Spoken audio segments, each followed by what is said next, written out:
आज हम भारत और ईरान के रिश्ते की बात करेंगे। लेकिन ये कहानी आज की राजनीति, तेल या किसी डील की नहीं है। ये कहानी है हजारों साल पुरानी एक साझा विरासत की। आज मिडिल ईस्ट में जो हो रहा है वो हम सब देख रहे हैं। अमेरिका, इजराइल और ईरान के बीच तनाव अपने चरम पर है और इस पूरी उथल पुथल के बीच भारत एक बहुत ही नाजुक मोड़ पर खड़ा है। अब सवाल ये है कि भारत क्या करेगा, और इस सवाल का जवाब आज की हेडलाइंस में नहीं बल्कि इतिहास के पन्नों में छिपा है। देखिए, एक तरफ है इजराइल, आज के दौर में हमारा एक बहुत मजबूत स्ट्रेटेजिक पार्टनर, डिफेंस पार्टनर, और दूसरी तरफ है ईरान। तो क्या ये सिर्फ चाबहार पोर्ट या कच्चे तेल का मामला है? बिल्कुल नहीं। भारत और ईरान का रिश्ता आज की कूटनीति से कहीं ज्यादा गहरा और पुराना है। असल में भारत और ईरान का रिश्ता किसी कागजी समझौते का नहीं बल्कि खून और सभ्यता का है। ये समझने के लिए कि भारत आज इतनी नपी तुली चाल क्यों चल रहा है, हमें टाइम में बहुत पीछे जाना होगा। एक ऐसे दौर में जब हमारे और ईरानियों के पूर्वज एक ही थे, एक ही परिवार का हिस्सा। तो चलिए कहानी शुरू करते हैं कि कैसे एक ही परिवार से दो महान सभ्यताओं ने जन्म लिया। हजारों साल पहले चलिए, सेंट्रल एशिया के बड़े बड़े घास के मैदानों में एक घुमंतू कबीला रहता था। बेहतर जमीन और चरागाहों की तलाश में इन लोगों ने दक्षिण की तरफ एक लंबा सफर शुरू किया और यहीं पर इतिहास ने एक बड़ा मोड़ लिया। ये पूरा का पूरा कबीला दो हिस्सों में बंट गया। एक हिस्सा हिंदुकुश के ऊंचे पहाड़ों को पार करके भारतीय उपमहाद्वीप में आ गया, जिन्हें हम इंडो आर्यंस कहते हैं, और दूसरा हिस्सा ईरानी पठार पर बस गया और वहां से प्राचीन ईरानी सभ्यता की शुरुआत हुई। और सबसे मजेदार बात जानते हैं क्या है? हमारे नाम तक एक दूसरे से जुड़े हुए हैं। पुरानी फारसी जबान में स को ह बोला जाता था, तो उन्होंने हमारी सिंधु नदी को हिंदू नदी कहना शुरू कर दिया और यहीं से नाम पड़ा हिंदुस्तान। दूसरी तरफ दोनों ही जगह के लोग खुद को आर्य कहते थे, जिसका मतलब था कुलीन या श्रेष्ठ, और इसी आर्य शब्द से बना ईरान यानी आर्यों की भूमि। है ना कमाल की बात?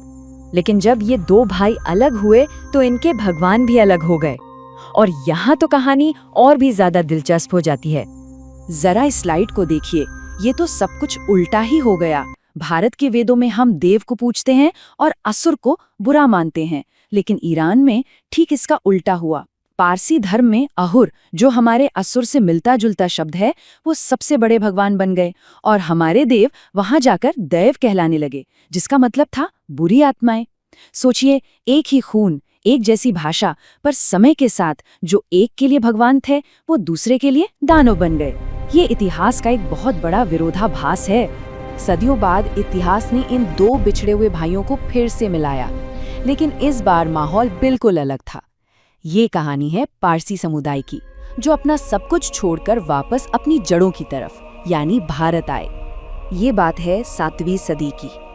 जब अरबों ने ईरान पर कब्जा कर लिया तो वहां के पारसी लोगों पर बहुत अत्याचार हुए। अपने धर्म और संस्कृति को बचाने के लिए हजारों पारसियों ने समुद्री रास्ते से भारत का रुख किया।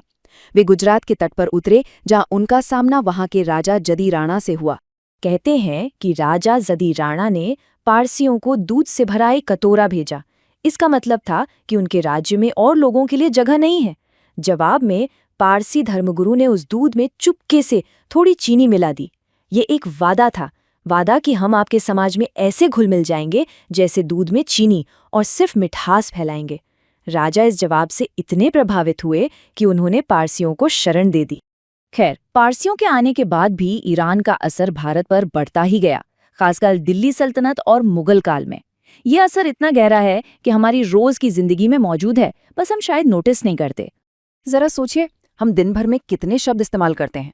सरकार, जमींदार, शहर, बाजार, कागज और यहाँ तक कि सब्जी, ये सारे शब्द सीधे फारसी से हमारी भाषा में आए हैं। हमने अनजाने में ही फारसी को अपनी जिंदगी का हिस्सा बना लिया है। और ये सिर्फ भाषा तक नहीं है। क्या आप जानते हैं कि हमारा सबसे पसंदीदा स्नैक समोसा, वो भी असल में भारतीय नहीं है? जी हाँ, समोसे का जन्म भी प्राचीन फारस में हुआ था, जहां उसे सनबुसाग कहते थे।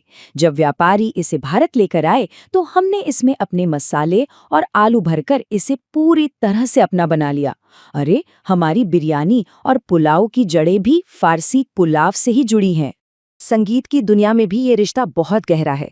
भारत का मशहूर वाद्य यंत्र सितार असल में ईरान के सितार से ही निकला है, जिसे बाद में अमीर खुसरो जैसे महान संगीतकारों ने आज का रूप दिया।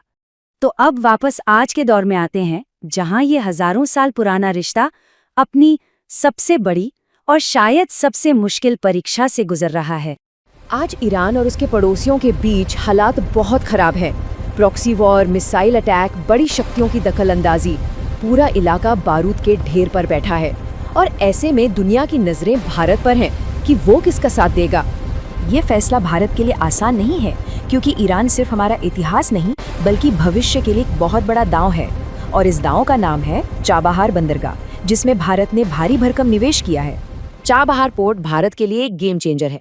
ये हमें पाकिस्तान को बाईपास करके सीधे अफगानिस्तान, सेंट्रल एशिया और यहाँ तक कि यूरोप तक पहुँचने का एक नया रास्ता देता है। ये भारत के व्यापार और प्रभाव के लिए एक बिल्कुल नया गलियारा है, एक नई दुनिया का दरवाजा। तो अगर हम पूरी तस्वीर को एक साथ देखें तो ये साफ है कि भारत और ईरान का रिश्ता आज के किसी नेता या तेल की कीमतों पर टिका नहीं है। इस रिश्ते की जड़ें हमारी ज़बान में, हमारे खाने में, हमारी संस्कृति में और हमारे साझा इतिहास में बहुत बहुत गहरी हैं। लेकिन आज की हकीकत यही है कि दुनिया की राजनीति बदल चुकी है। तो बड़ा सवाल ये है कि क्या 3000 सालों का ये मजबूत रिश्ता आज के इन जियोपॉलिटिकल तूफानों का सामना कर पाएगा? इसका जवाब सिर्फ वक्त ही देगा।